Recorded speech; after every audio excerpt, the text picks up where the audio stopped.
The following program deals with a controversial subject. The theories expressed are not the only possible interpretation. The viewer is invited to make a judgment based on all available information. Are these crop circles related to flying saucers? How could anything do that without it didn't come out of the sky? Have humans been in contact with extraterrestrials? The creatures were laying like this. Are aliens abducting human beings for scientific research? I kept questioning, like, why are you doing this? Why are you doing this? And everything would come back would be like, your scientists do this. Is our government telling us all the truth about UFOs? Our government has flat out lied to us for 40 years or more. There are thousands of people around the world who claim to have seen them. Skeptics suggest it's all a hoax. Yet there is a growing number of people who have no doubt UFOs exist. Hello, I'm Tim White. I'll be your host as we explore what people around the world now believe about UFOs.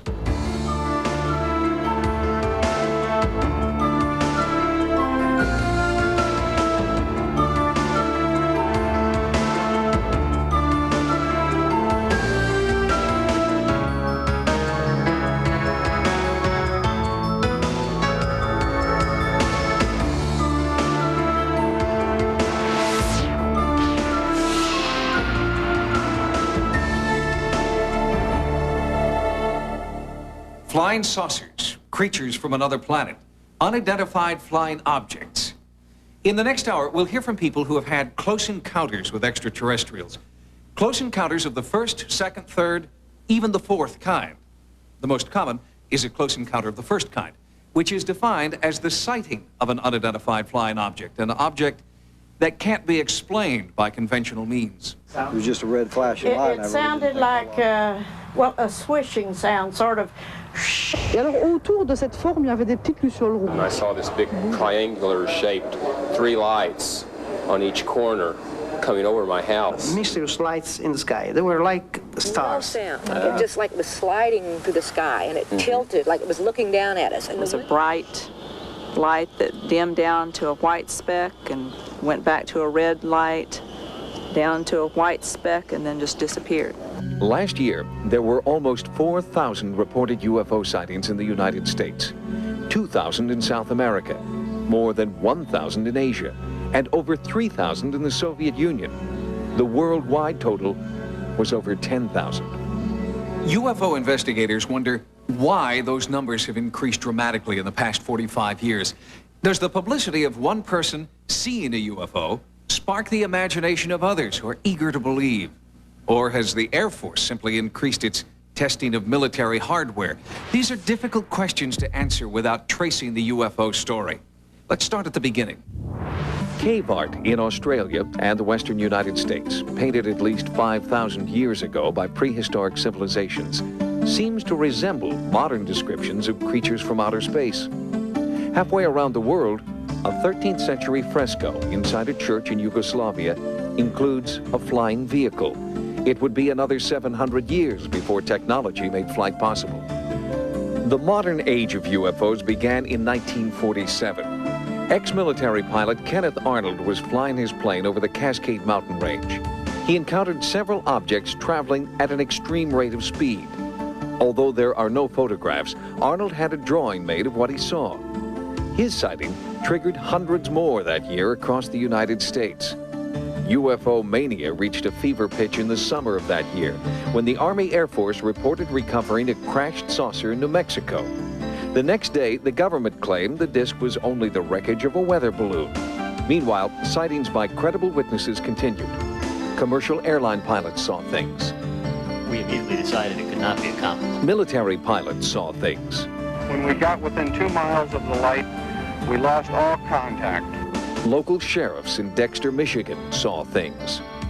Well, it was somewhat of an oval shape, looked like a toy top. Sightings of unexplained phenomena weren't limited to just the United States. Marina Popovich, a Soviet pilot with over 100 airspeed and endurance records to her credit, had her first UFO encounter in the mountains of southern Russia. После того, как я увидела шар, My first contact with a UFO was a rather special experience. It was in the mountains, and I saw a sharp ray coming out of a huge sparkling ball. Even some of the men and women who have been in space have reported seeing things they can't explain. Gemini and Apollo astronaut James McDivitt had his own encounter in June of 1966.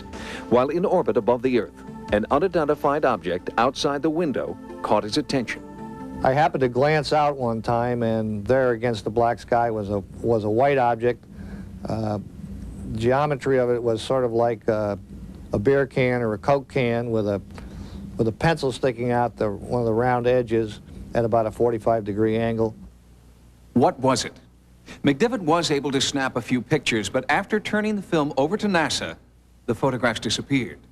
He suggests it's conceivable that other civilizations could have the technological know-how to make space travel possible. And he's not alone in this belief. A 1990 Gallup poll showed that nearly 50% of Americans believe in the existence of UFOs. This despite the fact that most photographs and film footage of the actual sightings are not very good. The images are scratched, out of focus, or the camera's just too far away to see things clearly. But with the advent of the home video camera, more and more people have captured unexplained phenomena on tape. This home video was shot over Las Vegas in early 1991. It shows 3 objects floating and diving in front of the mountains. This is a spectacular maneuver. As you see, it goes in front of the mountain, so it has the mountain as a backdrop, which gives you a fairly good idea of its distance. In Gulf Breeze, Florida, something that looks like a spacecraft was caught floating just above the tree line. Videos like this have convinced quite a few Gulf Breeze residents that UFOs are real. A small town located just across the bridge from Pensacola. It's been one of the busiest places in the United States for UFO sightings since 1987. And we have over 500 witnesses, and we have about 262 recorded sightings, and we've investigated almost 200 of those. The investigations have been conducted by a small group of Gulf Breeze residents. Most are members of MUFON, the Mutual UFO Network, a grassroots national organization of private citizens who've taken it upon themselves to try to get to the bottom of the UFO mystery. One possible explanation has surfaced. Gulf Breeze is virtually surrounded by 3 major military bases, all with extensive air traffic. We call the military. We're told, no, we did not have anything in the area at the time that you had your sighting. Of course, there will be those that say, well, that's the typical military response. Even if there was something going on, they would deny it. The wave of sightings in Gulf Breeze started with this man, Ed Walters. In November of 1987, Ed and his wife Frances took some amazing photographs of a flying saucer. Fearing ridicule, at first Ed kept the pictures to himself, but then he sent them to the Gulf Breeze Sentinel, the local newspaper. Publisher Dwayne Cook knew his reputation would be on the line if he decided to print the pictures. I was nervous, naturally, and my folks came in Wednesday afternoon while we were putting the paper together.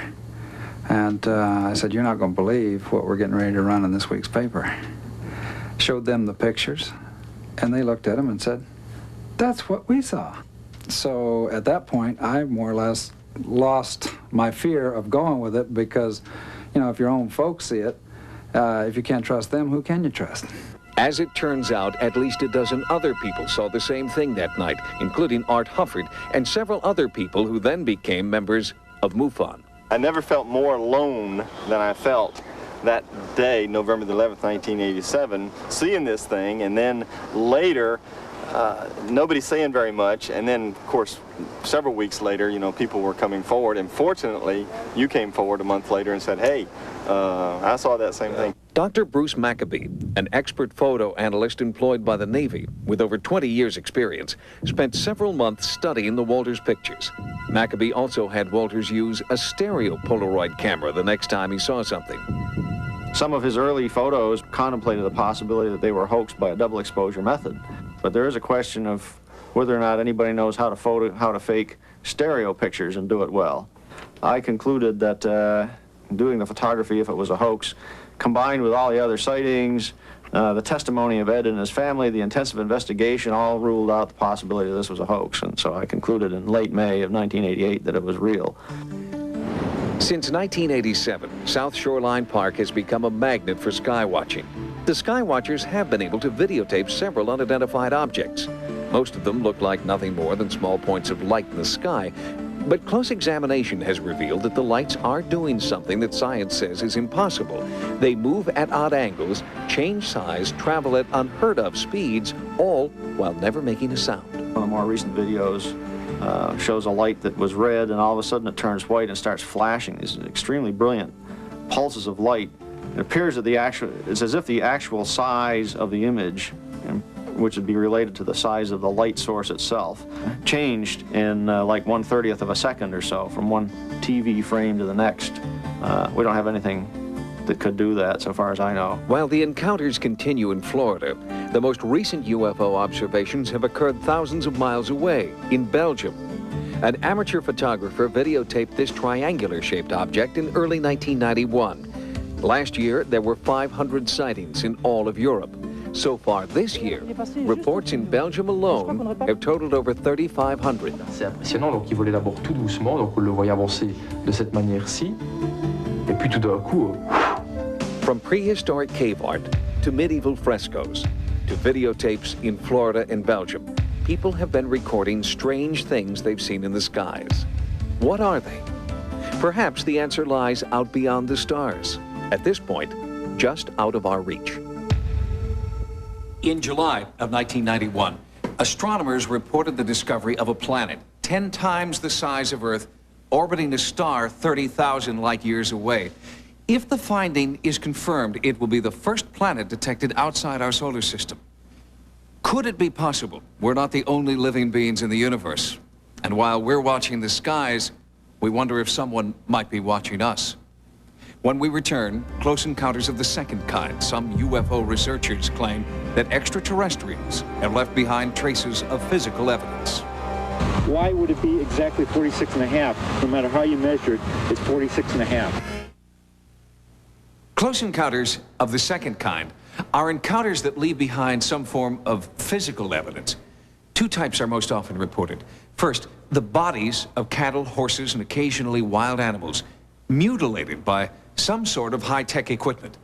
Second are crop circles, enormous, elaborate designs that appear overnight, stamped into the fields, as if by some heavenly artist. To my amazement, there was a huge circle in an oilseed rape field up there. I nearly crashed the car because I was so excited. The crop circle phenomenon began in the mid-1970s.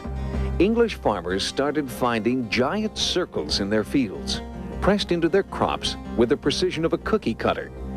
Many thought it must all be some kind of hoax, or perhaps funny weather. It was strange, though. There were never any unusual tracks leading out to the circles, and no reports of odd weather. Baffled scientists flocked to circle locations, hoping to find a reasonable explanation for the phenomenon. But one by one, theories blaming disease, helicopters, tornadoes, and hoax artists were shot down. I've come across many hoaxes, and you can tell them within 2 minutes, because the normal circles, the corners just simply gently move down and the stalks are not broken. Anybody that tries to reproduce a hoax circle by chain, trampling, any way you may think, will damage the structure of the crop involved. What does it all mean? Well, this is one case where your guess is probably as good as any. There are, as yet, no prevailing theories on how the circles are being formed. Remember, we are stepping into the unknown. Banded together into an organization for scientific examination of the circles, British researchers are baffled at the fact the bent-over crops keep growing and show no signs of any physical contact. They say their evidence does indicate the circles are formed in about 5 to 10 seconds and are caused by some tugging force, though the roots are not pulled from the soil. And the circles aren't confined only to Britain. Japan is one of the many places crop circles have shown up in the last few years, along with Canada and here in the United States, throughout the Midwest, in towns like Milan, Illinois. I thought to myself, how could anything do that without it didn't come out of the sky and come down here? Now they almost come down and do this because there's no way it could get in here. No alien droppings whatsoever, no. Might be a tornado or some kind of a wind, but it's, why would it be exactly 46.5? No matter how you measure it, it's 46.5. During the last few years, while the rest of the world got used to the appearance of crop circles, British farmers found their encounters changing. Now, they weren't just circles anymore. The most amazing thing was that in 1990, in May, we started getting these pictograms, which are these dumbbell or barbell-shaped formations with various features coming out of them. Features like hands and claws, semicircles on the end, all of these things. We've never seen anything like that before. The British hoaxsters who recently claimed credit for the crop circles could demonstrate only the crudest designs, and the quality and quantity of their handiwork left most experts unconvinced. When you go into the extra pieces that were there, the claw features, key pattern, that sort of thing, we found they were still as precise, and the floor patterns were very, very precise. It is impossible to reproduce an entire structure like that, which is nearly 300 feet in length, without creating an immense amount of damage in its construction. Despite attempts by a wide range of experts, no one has been able to photograph a circle being made.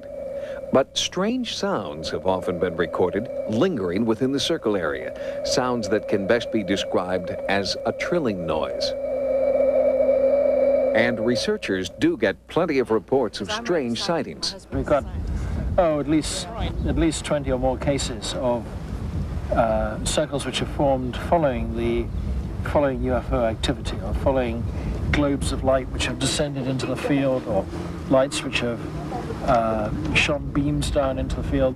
Clearly, they seem to be related to electromagnetism. There's overwhelming evidence of that. But how electromagnetic forces can produce this effect, we don't know. What I think is becoming very clear now is that we are forced to conclude that because these patterns are very symmetrical and very beautiful, that they are designs. They are designs, and therefore there's a designer, and therefore there's an intelligence of some sort behind the design. This is the fifth cattle steer that's been mutilated since mid-spring of this year. North American livestock farmers are also dealing with a strange phenomenon that's been classified as a close encounter of the second kind, although this one is as repulsive as the crop circles are beautiful. Since the mid-60s, some ranchers in the American and Canadian West have been finding dead animals in their fields. Investigators have dismissed predators as a probable cause because there are rarely any tracks around the body, not even the tracks of the animal itself. The carcasses are usually neatly cut open, organs removed with surgical precision, and as Joel Bradshaw discovered on his ranch in Arkansas, the aftermath is an oddly bloodless scene. The blood had been taken away.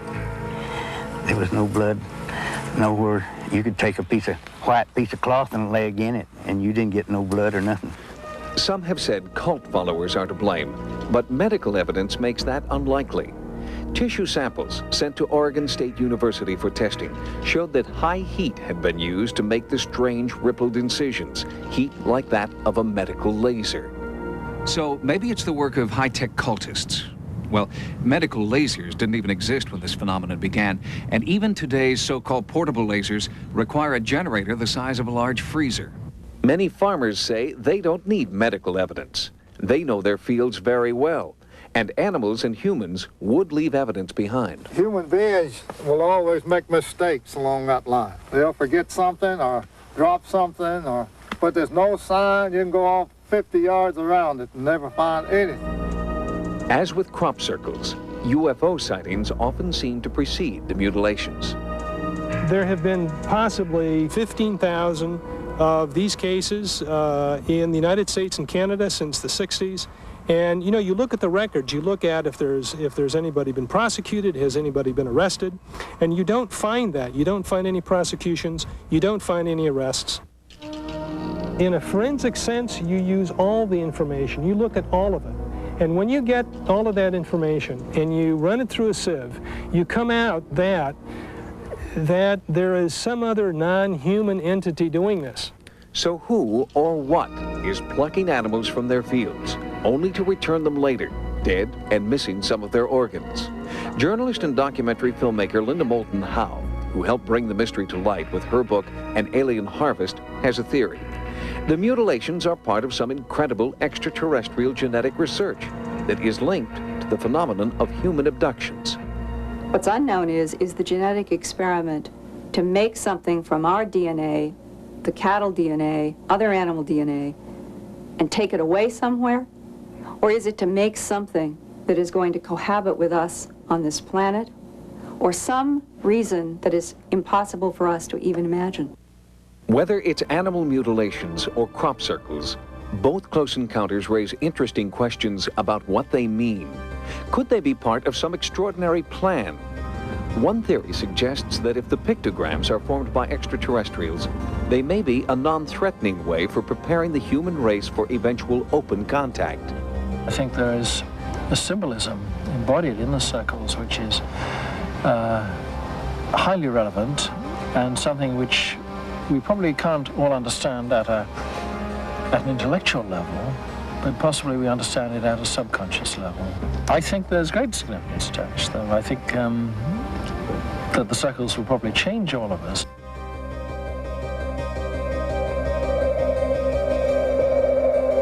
Coming up, this man claims to have had a close encounter of the third kind, the sighting of an alien being. My Uncle Ted was standing more over here, kind of leaned over like this, and we're talking to this creature. Beyond spacecraft sightings and physical evidence is another category of close encounter, the third kind, interaction with alien beings. The most thoroughly documented incident in UFO history led to an encounter of this kind. It occurred on a desolate stretch of New Mexico desert in 1947. That year, hundreds of UFOs were reported across the West. UFO researchers theorized that perhaps because the Army was testing nuclear weapons, aliens were interested in how advanced our technology had become. And on July the 2nd, one of those hundreds of flying objects supposedly crashed, setting the stage for a close encounter of the third kind.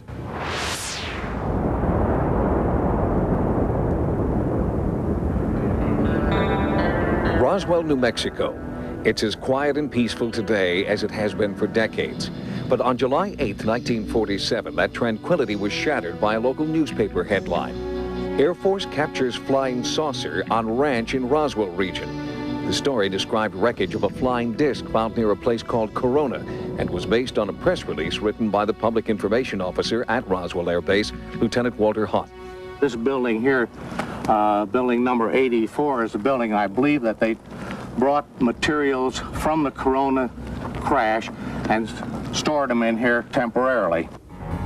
The chief intelligence officer at the base, Major Jesse Marcel Sr., was sent out to the ranch to collect the crash debris and transport it to the Army Air Force headquarters for examination. In the meantime, newspapers all over the western United States picked up the story. But before Marcel had landed his plane and strange cargo, the Air Force issued a second bulletin.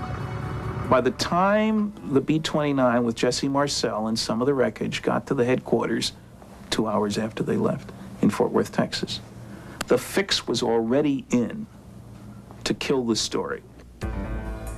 The second press release was far different from the first, saying the wreckage was actually from a weather balloon.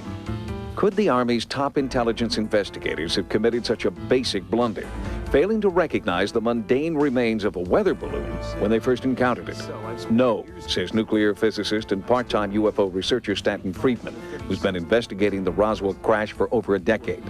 He says that while Marcel was in the air, the Roswell base commander, Brigadier General Roger Ramey, got orders from Washington to cover up the incident. And what he did was arrange for the wreckage of a weather balloon, the radar reflector on a weather balloon. And for a while, the saucer saga was forgotten, and might have remained so if Major Marcel hadn't rekindled the fire in 1980. Just before he died, Marcel admitted that the weather balloon story had been fabricated to hide the truth. He told Walter Hott there really was a saucer crash. He made statements to the effect that it was nothing of this world. It couldn't be bent, torn, cut, pierced, burned. He went through a whole list of them. He said, we just don't have the technology to produce material like I brought in from that ranch. The government steadfastly maintains that there never was a crash near Roswell. But Friedman contends his research shows there was not just one, but two UFO crashes that day, the result of a spectacular mid-air collision. Which brings us to our close encounter of the third kind. Friedman says wreckage of the second craft landed some 200 miles away from the first. And this time, there were survivors. When I first came up to the craft, the creatures were laying like this in a line, side by side. And the live one was over here. Gerald Anderson says he was 5 years old when he and his family came across the unearthly wreckage and bodies. And my dad was kind of right about here, and he was sitting like this. My Uncle Ted was standing more over here, kind of leaned over like this, and they were talking to this creature. Anderson's story matches that of others who were in the area at the time. With the help of hypnotherapy, he's been able to remember the encounter with startling detail. His description matches those from people who claim to have seen aliens. 4 feet tall, grayish skin, large eyes, long skinny arms and fingers. Anderson recalls 2 aliens were dead, a third dying, and a 4th alien survivor seemed to be trying to communicate. Then just suddenly he turned and he looked at me. And when that happened, all kinds of things just started happening inside my head. I started getting sensations of tumbling and falling and an awful loneliness, like there was no way he could possibly get back to where he came from. Anderson says that within a matter of minutes, the military arrived, sealing off the area. The civilians at the site were threatened with bodily harm if they talked. Nevertheless, in the past 20 years, hundreds of witnesses have come forward, some daring to speak only on their deathbeds. Out in the New Mexico desert, there's no longer any trace of alien craft. Stanton Friedman says the story can't be covered up forever. There were simply too many witnesses. We have testimony from over 200 people concerned with these events, people who handled the wreckage, people who described the bodies, people who had direct orders, military orders, to do this, that, or the other thing. We have consistent testimony that in a court of law would convict anybody of a crime. Even with the overwhelming amount of testimony, the government has refused to acknowledge that either crash ever happened. None of the debris has surfaced, neither have any official documents, and most of the first-hand witnesses have died. As for the captured alien, the most often told story suggests that he lived for a few years at a military installation and then died of an unexplained illness in the early 50s. When we return, close encounters of the 4th kind, people who claim to have been abducted. Once the beam of light hit me, I was paralyzed. The following program deals with a controversial subject. The theories expressed are not the only possible interpretation. The viewer is invited to make a judgment based on all available information. Close encounters of the 4th kind are by far the most frightening abductions of human beings by aliens. According to those who claim to have been abducted, they're transported by a beam of light aboard a spacecraft, set up on an examination table, surrounded by strange creatures, probed and prodded as tissue and fluid samples are taken, and then returned to the point from which they were abducted, most often with little or no recollection of what happened. The one thing they know for certain is that minutes, even hours have passed that they can't account for. This form of amnesia is known as missing time. This missing time aspect is very, very common in abduction experiences, where the person cannot remember where he or she was. Bud Hopkins, best-selling author and UFO abduction investigator. It was early, fairly early, about 9 in the morning when I headed out, and it was nearly noon when I got back. And that didn't really seem to make much sense. Jean Robinson, abducted twice in childhood. I didn't feel anything. I was you're just like time stops. Cindy Doherty, abducted with her mother, Judy, in 1973. And at that point, the events are blank. Jesse Long, abducted several times since 1956. Under hypnosis, we seem to find the only tool we have of getting at what is a genuine period of missing time. In recent years, hypnosis has gained wider acceptance as a reliable method to enhance memory of past events. Even police departments have used the method to help witnesses remember details of crimes. John Carpenter is a psychiatric hypnotherapist from Springfield, Missouri, who's worked with over 50 people who claim they were abducted by aliens. They're not fantasizing or creating these stories, but they're very real people who are telling me the same, almost boring details. And over again, we get these hidden consistencies in abduction reports which come out through hypnosis, and they match exactly the kinds of things that come out under normal recall. And I don't remember stopping. I don't remember pulling over and parking the car, but it was inside the, halfway in the road and halfway not. And this is when I saw this spotlight then was doing this like a beam. Once the beam of light hit me, I was paralyzed. And at that moment, that's when I was on the craft. The description of the UFO occupants are extremely similar. They were about 3 feet tall. Maybe this high. Their skin looked like it was made of marshmallow. White, pale color. And they had real big eyes. Large, dark eyes. They had real large claw-like hands. I couldn't tell if they were mittens or what. Just two nostrils or slits for a nose and a slit for a mouth. They didn't walk, they like glided. The bottom part of their legs kind of like almost robotic. The person will describe being on a table, which is generally metallic. They are unable to move. And the beings were standing around me, looking at me, examining my body. Now, when they're on the table, they describe operations which take place. The next thing I remember, they have this thing in front of my eye. Like a metal instrument that was kind of like shaped like an L. And it went all the way back down to here, though, in my throat. As proof the operations have taken place, those who believe they were abducted often point to unexplainable scars, even implants. My mother remembers me pointing out that I had a scar on my leg. She said it never bled. The scar appeared simultaneously with Jesse's abduction experience at age 4 in 1956. Beneath the scar, Jesse could always feel a small object. It was in my leg for 34 years, and I finally decided to have it removed. And this is what they took out. Though tests have revealed the object is made of silicone and trace metals, they don't answer where it came from. If it is an alien implant, one theory is that it might be a tracking device similar to those used in tagging operations for birds and other wildlife. We're looking at something which is more like what we do with wildlife. It seems scientific, it seems research-oriented. It seems like there's a real important purpose behind it, and not to interfere or destroy us, but in terms that we have something that perhaps they need, and perhaps they're helping us in some way. In addition to the consistent and compelling nature of these abduction accounts, it's the conviction behind the stories that has impressed Dr. John Mack, a professor of psychiatry at Harvard Medical School.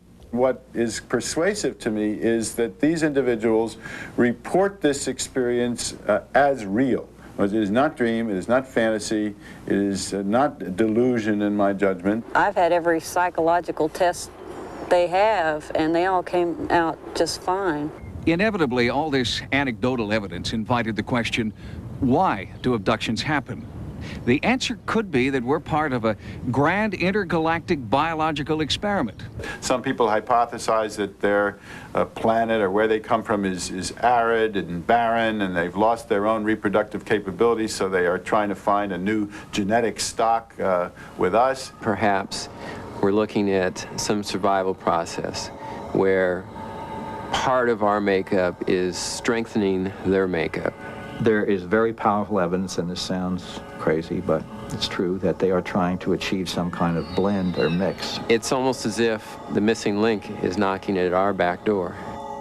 The stories are hard to believe.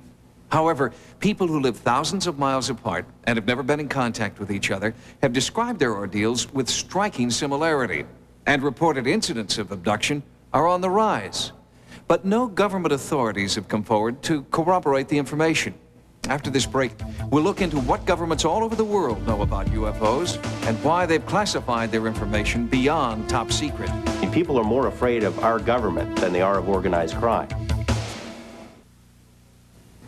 Since the first UFO sightings in 1947, our government has willingly told us two things about flying saucers. A, they don't exist, and B, no government agency has any more information about the subject than has already been made public. But UFO investigators charge that documents in their possession prove that the military and the government, since the end of World War II, have orchestrated a constant and effective campaign of disinformation concerning UFOs. Our government has flat out lied to us for 40 years or more. They've threatened people and intimidated people. They've spied on UFO groups, infiltrated UFO groups, spied on researchers, compiled dossiers. Their response is bordered on paranoia. In 1988, reporter George Knapp of Las Vegas CBS television station KLAS began investigating the U.S. government's involvement with UFOs. He says he's found evidence proving a massive cover-up that began in 1947 and continues to this day. The CIA says that it does not collect information on UFOs, and it hasn't since the 50s. There are reams of documents squeezed out of the CIA that indicate that they have on staff CIA UFO experts, agency personnel monitoring the situation on an ongoing basis. The FBI denied having any documents on UFOs in the 1970s, the early 1970s. 3 years later, they released 1,700 pages of information on UFOs, documents that they had. They lie. But for UFO researchers, there is one persistent problem with those hundreds of released pages. Most, like this 1958 UFO memo to President Eisenhower, have been highly censored, essentially making them unreadable. Even this National Security Agency document explaining why UFO data should remain secret is itself almost entirely blacked out. Ironically, the official position of the U.S. government is that UFOs are not a threat to national security. Yet the agencies involved claim the censored information is vital to national security. From 1947 to 1969, the Air Force conducted Project Blue Book. Staffed with just 3 people, it studied 12,000 UFO sightings. All but 701 were explained to the military's satisfaction. And the group that remained unexplained? It does not contain any pattern of purpose or of consistency that we can relate with to any conceivable threat to the United States. The Air Force closed Blue Book in 1969, but project critics weren't satisfied. The first person to head it up, Captain Edward J. Rappelt, quit in disgust, wrote his own book, and declared that there was something to UFOs, and the Project Blue Book was nothing more than a whitewash. The United States government has spent a lot of time and effort debunking UFOs, even to the point of turning the whole thing into a joke. Of all the items in our stock catalog, there is only one which would have the high velocity and low wind resistance of flying saucers. The cover of a GI trash can. But some military people, like retired Marine Major Donald Keogh, spoke out, accusing the government of hiding what it knows about UFOs. This is not an attack on the Air Force spokesman or the project spokesman. They are simply following orders to explain away all UFO sightings as quickly as possible when they become public and deny that UFOs really exist. We have not been hiding anything. The investigations have been made public. The explanations of those where there is a clear explanation have been made public. What the Air Force hadn't made public was that its pilots had been reporting UFO contacts since World War II. The Air Force was so concerned that in 1953, it even sent its own planes on a mission to seek out and photograph flying saucers. Guy Kirkwood was one of the flyers. After 19 days in the air, he and his fighter group spotted 16 objects, 2 miles to the west. They broke rank and just started moving all over. They were below us, they were above us, they were out in front of us, and accelerating, literally at lightning speed. And a dot in the distance, maybe several miles away from you at that point, maybe a pencil point, all of a sudden closing on you at the rate of several thousand miles an hour, and a 36-foot object, which is basically almost the same size as our aircraft, of a 36-foot wingspan. But all of a sudden, this thing is just closing on you faster than you're able to think. After 2 more encounters with smaller groups of discs, the Air Force called off the mission because of the physical effects on the flight crews. Kirkwood went on to become a commercial pilot, and later he began to talk about his UFO encounters. That quickly earned him a visit from 2 government agents who told him to stop. And they said, well, the government doesn't like the information being released, and to continue could be detrimental to your health. Kirkwood says the pilots shot thousands of feet of film of UFOs. That film has never been made public. Other government officials, including a senator and 2 men who became president, have tried unsuccessfully to shed some light on the UFO phenomenon. Arizona Senator Barry Goldwater, President Gerald Ford, and President Jimmy Carter, who actually saw a UFO himself and filed a formal report, have all sought to have top-secret UFO information released to the public. All requests for that information were denied. Cover-up allegations aren't limited to the United States government either. Author Timothy Good claims that governments around the world are keeping UFO information top secret. And in his book, Above Top Secret, he claims only an elite few have access to that information. I would like to emphasize that very few people in governments have the faintest idea what's happening, because so little of the research is made known to top ministers. One country is bucking that trend. Belgium has acknowledged tracking unidentified, seemingly intelligently controlled craft in its airspace. Radar tapes released by the Air Force show an object jumping from 200 meters to 2,000 meters in 1 second, a distance of just over a mile. The Belgian Air Force has even put aside a plane to search for the objects. But the attitude of the United States remains very different. UFO experts claim our government is conducting top-secret research into UFOs in the middle of the Nevada desert. South of a dry lake bed known as Area 51 is a place known as S4, allegedly home to a super-secret government research facility. In the course of our investigation, we found a scientist who says he used to work there. Robert Lazar was shocked when he first discovered what it was he would be working on. I got out of the bus. I was told to walk directly through the hangar, and immediately, even before entering the hangar, you can see the edge of a disc. This is your classic flying saucer, 2 inverted pie plates, if you wish, with a segmented larger area dome on top. Within minutes of that, I finally realized that this had nothing to do with something the government was producing.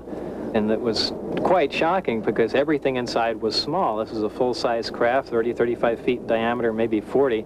But you're looking at seats that are, 18 inches off the ground, obviously made, for something smaller. And certainly wasn't made for children to play in. Lazar says there were 9 spaceships in all, and he claims to have seen one fly.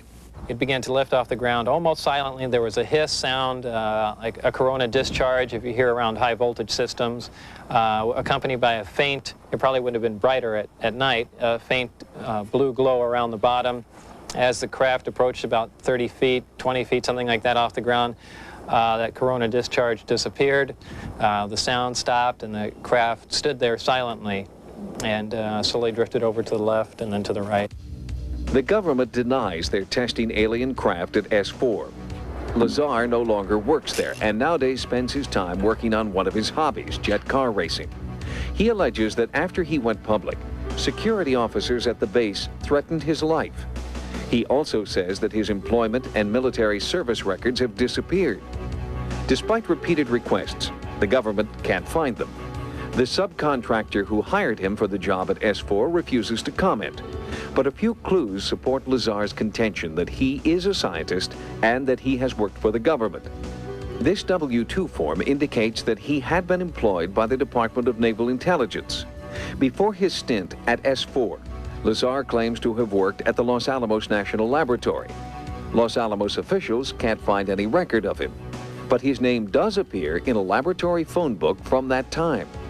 Reporter George Knapp was able to track down a few of Lazar's colleagues who could confirm parts of his story. But when they talked to Knapp, something strange happened. One after another had visits from government personnel who basically intimidated or told them to back off, followed them around. There didn't have to be any direct communication where an agent says, you keep talking to this guy, you're going to end up in a river.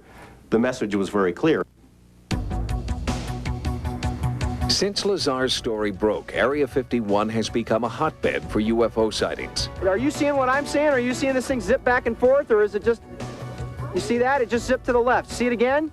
While our cameras were there, a bright light appeared in the night sky. No. Utterly silent, it seemed to float below the mountaintops. Analysis of our videotape proved inconclusive. Those who might know the answers aren't talking. I've been covering organized crime in Las Vegas for 10 years, dealing with mob hitmen and mob informants, people who have been in the witness protection program. The fear that is generated by this UFO subject for people who really know about it far outweighs the kind of fear that the mob inspires. I mean, people are more afraid of our government than they are of organized crime. I am exactly sure of what I saw. I know what mainstream science is like. I know where physics stands. I know all of that. And this is an extraterrestrial craft. This technology is hundreds and hundreds of years in advance of us, and that's the end of that story. Tonight, we have heard from dozens of people who describe their encounters with UFOs and aliens. Well, if it's all true, skeptics wonder why aliens haven't landed on the White House lawn. Believers claim that they just might. UFO advocates have put forward one engaging theory. It states that we are being methodically conditioned for the eventual revelation that alien life forms do exist. More official UFO information has surfaced through the Freedom of Information Act. More people are willing to talk. And when the day finally comes and the facts are made public, the shock to our collective system would be minimal. But then, it's only a theory. For the UFO Report, I'm Tim White. Good night. Tomorrow night, make a date with the gang from West Beverly High. Catch a special presentation of 90210 right after Cops. And this Sunday, the Bad Boys of Comedy are back with an all-new In Living Color.